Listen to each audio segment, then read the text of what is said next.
అందరికీ నమస్కారం.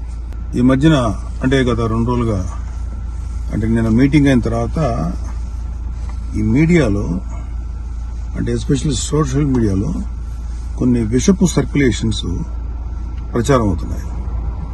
అది చెప్పడం కూడా నాకు ఇష్టం లేదు. ఎవరైనా సరే అలాంటి విషపు సర్క్యులేషన్స్ కనుక ప్రచారంలో తీసుకొస్తే అది చాలా తప్పు.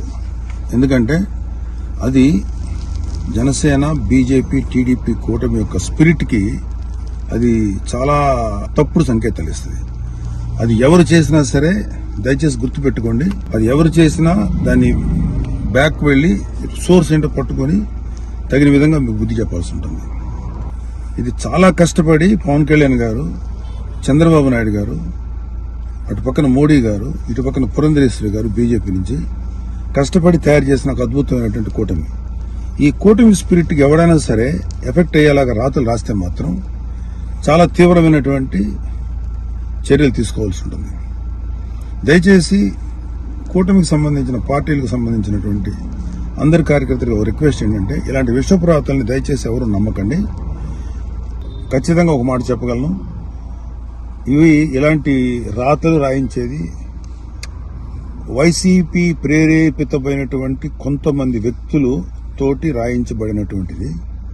ఖచ్చితంగా ఈ సోర్స్ ఏంటో మేము కనుక్కోగలుగుతాం. ఎందుకంటే అప్పుడే దీని మీద ప్రోబ్ చేసి ఎవరు పట్టుకోవాల్సిన ఇంట్రెస్ట్ ప్రస్తుతానికి మాకు లేదు, ఎవరు పట్టించుకోం. కానీ ఇలాంటి రాతలు కనుక ఇలా కంటిన్యూ చేస్తే మాత్రం చాలా తీవ్రంగా ఎఫెక్ట్ చేస్తాం. చాలా తీవ్రమైన చర్యలు తీసుకోబడతాయి. ఇప్పటికే సోషల్ మీడియాలో వాట్సాప్లో సర్క్యులేట్ అవుతుంది, నాకు కూడా వచ్చింది. ఫస్ట్ పాయింట్, ఖబర్దార్ ఇలాంటివి కనుక మీరు ప్రచారం చేస్తారు.